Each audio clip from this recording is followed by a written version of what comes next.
Handle it yourself. We had no choice. Those were the only words my mother bothered to leave me after abandoning everything we'd built together for 22 years.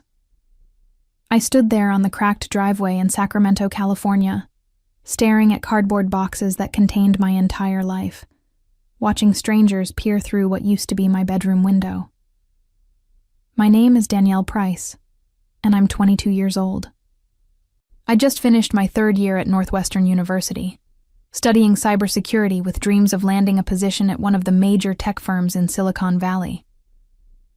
Finals had been absolutely brutal that spring. 3 all-nighters in a row, surviving on energy drinks and sheer determination. But the thought of coming home, sleeping in my own bed, and seeing my parents had gotten me through those final weeks. I'd even bought a small gift for my mom during my layover in Chicago, a ceramic mug with "World's Best Mom" painted in cheerful yellow letters. The red-eye bus ride from Chicago to Sacramento had been uncomfortable, but I was too excited to sleep. I kept imagining walking through our front door, smelling my dad's famous weekend pancakes, and telling my parents about my internship prospects. Professor Williams had recommended me for a summer position at Nexora Labs, and I couldn't wait to share the news. When the cab dropped me off at 1247 Oakwood Street that Tuesday morning, everything felt wrong immediately. The lawn was completely dead, brown patches scattered across what used to be my mom's prized flower garden. The curtains were gone from every window, leaving the house looking hollow and abandoned. But it was the bold red "Sold" sign planted where our mailbox used to be that made my stomach drop to my feet. I approached the porch slowly, my duffel bag feeling heavier with each step. That's when I saw them. Cardboard boxes stacked carelessly beside the front steps, labeled with duct tape in my mom's handwriting. Danielle's room, Danielle's books, Danielle's clothes. Garbage bags stuffed with what looked like my old textbooks and winter coats were shoved between the boxes like afterthoughts. A piece of notebook paper was taped to the front door, fluttering slightly in the morning breeze. I ripped it off with trembling hands and read the message that would change everything. Handle it yourself. We had no choice. Mom. No warning, no phone call, no explanation. Just those cold, dismissive words and my entire childhood scattered across the driveway like unwanted trash. I fumbled for my phone and dialed my mother's number, my hands shaking so badly I could barely press the buttons. The ominous feeling that had been building in my chest was about to explode into something much worse. My mom picked up on the third ring, her voice carrying that familiar tone of irritation she reserved for telemarketers and unexpected interruptions. "What is it, Danielle? I'm busy." "What is it?" I repeated, my voice cracking. "Mom, I'm standing in front of our house, and there's a sold sign in the yard. All my stuff is in boxes on the driveway. What happened?" "Oh, that." She sighed heavily, as if my distress was nothing more than a minor inconvenience. "We had to sell quickly. The market was good, and we got an offer we couldn't refuse. We're starting fresh in Florida." "Florida? When? Why didn't you tell me?" The questions tumbled out of me, each one more desperate than the last. "You're an adult now, Danielle. You'll figure it out. We couldn't wait around for your schedule." Her words hit me like physical blows. "Your cousin Patricia found us a great place in Tampa. The weather's better for your father's arthritis." I pressed my free hand against my forehead, trying to process what she was telling me. "But what about my room? My things? Where am I supposed to go?" "You're 22 years old. You should be independent by now anyway. Most kids your age are already living on their own." The casual cruelty in her voice made my chest tighten. "We did you a favor, really. Now you're forced to grow up." A favor? I couldn't believe what I was hearing. "You sold my childhood home without telling me, and left my belongings on the street like garbage. How is that a favor?" "Don't be so dramatic. Everything's in boxes. Nothing's damaged." She paused, and I could hear my father's voice in the background, though I couldn't make out the words. "Look, we have to go. We're meeting with a realtor about our new place. You're smart. You'll figure something out." The line went dead. I stared at my phone screen in disbelief, seeing my reflection in the black surface, pale, shocked, abandoned. 22 years of family dinners, birthday parties, Christmas mornings, and bedtime stories reduced to, "You'll figure it out." I tried calling my dad, but it went straight to voicemail. His cheerful greeting, recorded years ago, felt like a cruel joke. "You've reached James Price. Leave a message and I'll get back to you." But I knew he wouldn't. Neither of them would. Neighbors were starting to peek through their windows, probably wondering why some college kid was sitting on boxes in front of a sold house. Mrs. Henderson from next door even stepped onto her porch, shading her eyes with her hand as she tried to get a better look. The humiliation burned through me like acid. I grabbed the heaviest box and dragged it toward the sidewalk, my vision blurring with tears I refused to let fall. Whatever warning signs I'd missed, whatever financial troubles they'd hidden from me, none of it mattered now. They'd made their choice, and that choice didn't include me. The next few hours passed in a haze of phone calls and desperate planning. I called my roommate Jessica first, but she was spending the summer in Seattle with her boyfriend. Then I tried my study group friends, but most of them had already left for internships or gone home to their own families. The isolation hit me harder than the abandonment. I'd been so focused on school that I'd never built a real support network in Sacramento. Finally, I reached Maya Patel, a girl from my freshman dorm who dropped out junior year to start her own web design business. "Danielle? Oh my God, what's wrong? You sound terrible." Through tears I couldn't control anymore, I explained the situation. Maya listened without interrupting, making small sounds of sympathy and outrage in all the right places. When I finished, she was quiet for a long moment. "Pack whatever you can carry and come over," she said finally.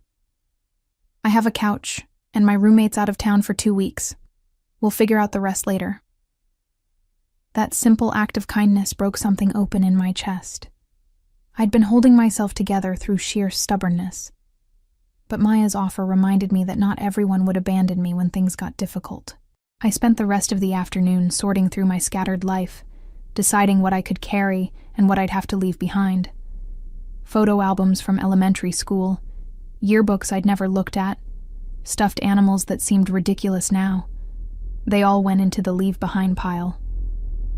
I kept my laptop, my textbooks, enough clothes for 2 weeks, and a small wooden jewelry box my grandmother had given me before she died. The hardest part was leaving my childhood bedroom furniture on the curb. The desk where I'd done homework every night through high school, the bookshelf my dad had built when I was 12, the mirror where I'd practiced my college interview answers, all of it abandoned like it had never meant anything. As I loaded my salvaged belongings into Maya's car that evening, I made a decision that would define the next 2 years of my life. I pulled out my phone and systematically blocked every number connected to my parents. My mom's cell, my dad's work phone, even my Aunt Carol who might try to play mediator. Then I deleted their contact information entirely, leaving no trace of the people who'd raised me for 22 years, only to discard me like an unwanted responsibility. "You sure about this?" Maya asked, watching me delete the last number. "They made their choice," I said, surprising myself with how steady my voice sounded. "Now I'm making mine." But even as I said the words, I couldn't shake the feeling that this wasn't really the end. Something about the way my mom had dismissed me so casually, like I was a problem she'd finally solved, told me this story wasn't over. People who abandoned their responsibilities usually came crawling back when they needed something. And when that day came, I'd be ready for them. Living with Maya was supposed to be temporary, but temporary stretched into 3 months as I scrambled to rebuild my life from nothing. I picked up a part-time job at a local coffee shop while finishing my summer coursework online, sleeping on Maya's couch and trying to pretend that waking up homeless hadn't completely derailed my carefully planned future. The worst part wasn't the physical discomfort, or even the financial strain. It was the constant, gnawing question of why. What kind of parents sell their house and move across the country without telling their child? What kind of emergency forces you to abandon your daughter with nothing but a sticky note and some cardboard boxes? I threw myself into work and school with an intensity that worried Maya. "You're going to burn out," she warned one evening, finding me hunched over my laptop at 2 a.m., working on both a cybersecurity project and a presentation for my coffee shop manager's training program. "I can't afford to burn out," I replied without looking up. "I lost everything once. I'm not letting that happen again." Maya sat down beside me on the couch, her expression serious. "Have you considered that maybe they had a good reason? I mean, I'm not defending them, but parents don't usually just..." "Stop." The word came out harsher than I intended. "There's no good reason for what they did. If they were in real trouble, they could have called. They could have explained. They could have given me more than 12 hours' notice to figure out my entire life." But Maya's words stuck with me anyway. Over the next few weeks, I found myself researching my parents online during my breaks at work. James and Patricia Price had no social media presence, no public records in Florida that I could find, no trail of their new life that would give me any answers. It was my coffee shop coworker, Brandon, who accidentally provided the first clue. He was scrolling through Facebook during our lunch break when he looked up with a confused expression. "Hey, didn't you say your parents moved to Florida?" "Yeah, why?" He turned his phone toward me, showing a group photo from something called Sacramento Community Board Meeting, May 15th. In the back row, barely visible but unmistakably my father, stood James Price. The photo was dated 3 days before I'd come home to find the sold sign. My hand started shaking. "That's impossible." "They told me they'd already moved." Brandon zoomed in on the image. "That's definitely your dad, right? Same glasses, same receding hairline you showed me in those pictures." I stared at the photo until my eyes burned. My father had been in Sacramento 3 days before I came home. 3 days before I found my life in boxes, which meant they hadn't been forced to sell quickly. They'd planned this. They'd sat in community meetings, probably discussed their move with neighbors, maybe even celebrated their clever escape from parental responsibility. "I need to make a phone call," I told Brandon, grabbing my purse and heading for the alley behind the coffee shop. I unblocked my mother's number and dialed, my heart hammering against my ribs. She answered on the second ring, her voice cautious but not surprised. "Danielle, is everything okay?" "You lied to me." The words came out flat and cold. "You were still in Sacramento when I came home. Dad was at a community meeting 3 days before you abandoned me." Silence stretched between us for several heartbeats. When she finally spoke, her voice had lost all pretense of concern. "So? What difference does it make? The outcome is the same. The difference is that you had time to plan, time to call me, time to arrange something better than leaving me homeless with a sticky note." My voice was rising, but I didn't care. "You chose to do it this way. You wanted to abandon me without having to deal with my reaction." "Oh, for crying out loud, Danielle. You're being ridiculous. We knew you'd figure something out. You always were resourceful." Her dismissive tone made my blood boil. "Besides, it's working out fine, isn't it? You're independent now, just like we always wanted you to be." "Independent?" I laughed, but there was no humor in it. "You think making your daughter homeless is good parenting?" "We didn't make you homeless. We gave you an opportunity to stand on your own feet instead of running back to mommy and daddy every time things got difficult." Her voice carried that familiar condescending tone I remembered from childhood arguments. "You should be thanking us." "Thanking you?" The rage that had been building for months finally found its voice. "For what? For teaching me that the people who are supposed to love me most will abandon me without warning? For showing me that family means nothing when it becomes inconvenient? You're being dramatic. We raised you for 22 years. We paid for your education, put a roof over your head, fed and clothed you. We didn't owe you anything after that." Each word felt like a slap across my face. "Most kids move out at 18. We gave you 4 extra years. You gave me nothing. You took everything away." I was crying now, hot tears of fury and hurt streaming down my cheeks. "I loved you," I trusted you. I came home excited to see you and you threw me away like garbage. Well, maybe this will teach you not to be so dependent on other people." Her voice was getting sharper, more irritated. "The world doesn't owe you anything, Danielle. The sooner you learn that, the better off you'll be." The casual cruelty in her tone broke something inside me. "You're right," I said quietly. "The world doesn't owe me anything, and neither do you. Which means I don't owe you anything either." "What's that supposed to mean?" "It means I'm done. With you, with Dad, with pretending we're a family. You want me to be independent? Congratulations. You've created someone who doesn't need you at all." I took a shaky breath. "Don't call me again. Don't text me. Don't send Christmas cards or birthday messages or guilt trips through relatives. You wanted me out of your life? You got it. Now you're being childish." I hung up and immediately blocked the number again. Then I blocked my father's number, my Aunt Carol's number, and anyone else who might try to guilt me into reconciliation. I deleted the voicemails I'd saved from happier times, removed the family photos from my social media, and systematically erased every digital trace of the people who'd raised me. Maya found me in the alley 20 minutes later, still crying and shaking with adrenaline. "What happened? I saw you run out here like the building was on fire." I told her about the photo, about the phone call, about the casual admission that my abandonment had been completely planned and calculated. Maya listened with growing outrage, her dark eyes flashing with anger on my behalf. "They're sociopaths," she said flatly. "Normal parents don't do that. Normal parents don't plan to abandon their children and then act like it's a favor. I keep thinking I must have done something wrong, been a bad daughter somehow." The words felt like glass in my throat. "But I can't think of anything.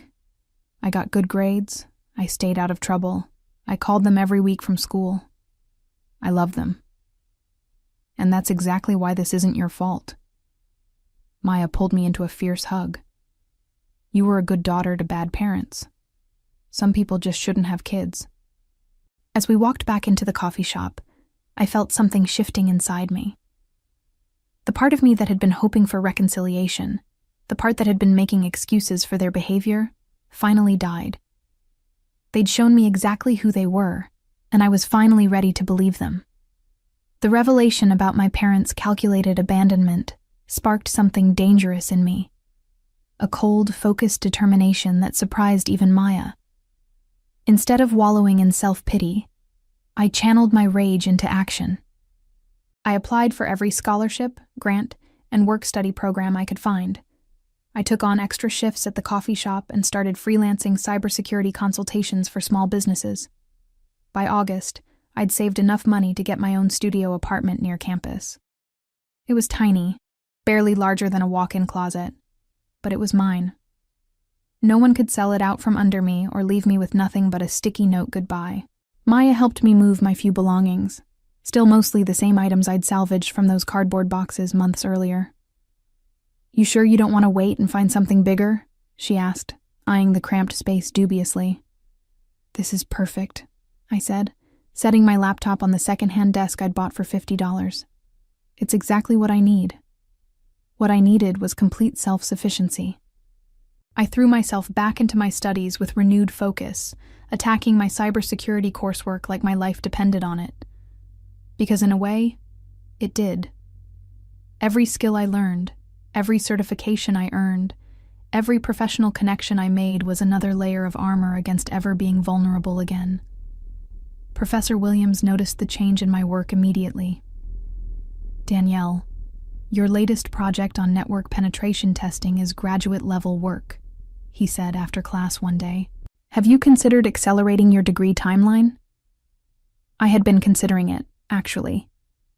How fast could I finish? "If you take summer courses and overload your schedule, you could graduate a full year early. The workload would be intense, but based on your recent performance," he shrugged, "I think you could handle it." That night, I mapped out an aggressive academic plan that would have me graduating in December instead of the following spring. It meant taking 6 courses per semester instead of 4, working internships during every break, and basically eliminating any social life I might have built. But it also meant entering the job market a year ahead of my peers, with a year less debt and a year more distance from the people who'd abandoned me. The plan was working perfectly until November, when everything changed again. I was in the middle of a particularly challenging cryptography assignment, when my phone buzzed with a notification I hadn't seen in months, a message request on social media from someone named Patricia Price. My mother had found me. "Danielle, honey, I know you're angry, but we need to talk. Please call me. We're in trouble and we need your help. You're the only one who can help us now." I stared at the message for a long time, my heart racing. Part of me wanted to delete it immediately, to maintain the wall I'd built around myself. But a larger part was curious about what kind of trouble could drive my mother to reach out after months of radio silence. I screenshotted the message and sent it to Maya with a single question mark. Her response came back immediately. "Oh, hell no. Don't even think about it." But I was thinking about it. Not because I wanted to help them. That ship had sailed long ago. I was thinking about it because for the first time since they'd abandoned me, I held all the power. They needed something from me. Something they couldn't get anywhere else. And after months of being the one left behind, discarded and dismissed, the idea of being needed felt intoxicating. I opened my laptop and started researching what kind of trouble 2 middle-aged retirees could get into in Florida. Whatever it was, I had a feeling I was about to discover that my parents' cruel abandonment had been motivated by more than just a desire for my independence. I didn't respond to my mother's message immediately. Instead, I spent 3 days researching James and Patricia Price in Tampa, Florida, using every cybersecurity tool and technique I'd learned. What I found was even worse than I'd imagined. Public records showed they'd purchased a luxury condo in a gated community for $800,000, nearly 3 times what they'd sold our Sacramento house for. They'd also bought a new Mercedes and taken several expensive cruises, based on social media posts from my cousin Patricia's account. But more interesting were the recent developments. 3 months ago, my father had been arrested for investment fraud. He'd apparently been running a Ponzi scheme targeting elderly retirees in their community, promising impossible returns on cryptocurrency investments. The scheme had collapsed when too many investors tried to withdraw their money at once. My mother's desperate message suddenly made perfect sense. They weren't in trouble. They were facing federal charges, and they needed their daughter, the cybersecurity expert, to help them hide their stolen money, or manipulate evidence, or do whatever illegal thing they thought I might be willing to do for family. After discovering their crimes, I felt a cold satisfaction settle over me. They'd abandoned me to chase easy money and a luxury lifestyle, and now that it had all fallen apart, they expected me to rescue them. The sheer audacity was breathtaking. I crafted my response carefully. "I'm sorry to hear you're having difficulties. Unfortunately, I'm very busy with my studies and work. I'm sure you'll figure something out. You always said I needed to be more independent. Perhaps it's time for you to follow your own advice."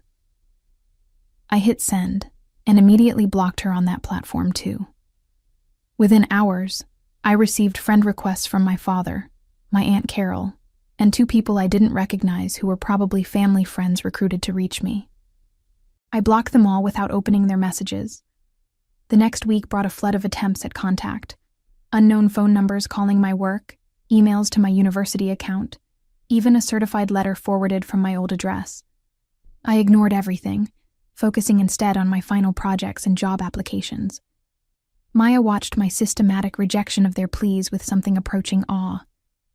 "You're really not going to help them at all?" "Help them what?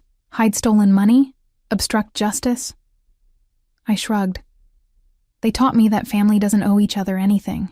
I'm just following their lesson."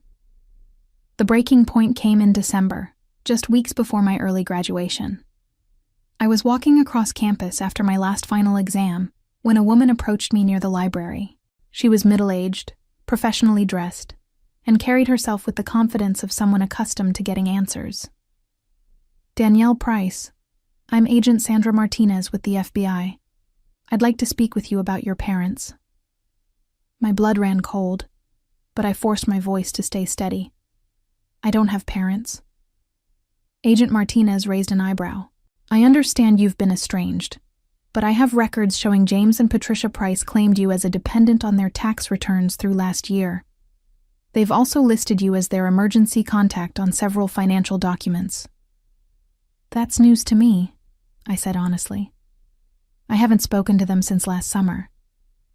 Yet they've been telling investigators that their daughter is helping them manage their finances remotely. They claim you have access to several offshore accounts they've been using to hide assets." Agent Martinez studied my face carefully. "They've provided your contact information and university records as proof of your technical capabilities." The rage that hit me was so intense, I actually saw red spots at the edges of my vision. They hadn't just abandoned me. They were now trying to frame me for their crimes. Even after cutting all contact, they were still finding ways to destroy my life. "I need to see identification," I said, pulling out my phone. "And then I need to call my attorney." Agent Martinez looked surprised. "You have an attorney?" "I will in about 5 minutes." I was already scrolling through my contacts to find the legal aid number the university had provided. Because if my parents are claiming I helped them commit federal crimes, I need legal representation immediately. The FBI investigation that followed was the most terrifying month of my life, but it was also the most vindictive. Every document I provided, every alibi I established, every piece of evidence that proved my innocence also proved my parents' guilt more conclusively. When they were finally sentenced to 15 years in federal prison, I felt nothing but relief that I'd never have to see them again. As I walked across the stage at graduation 6 months ahead of schedule, diploma in hand, and a job offer from Nexora Labs in my pocket, I realized that their abandonment had been the best thing that ever happened to me. It had forced me to become someone who could never be abandoned again.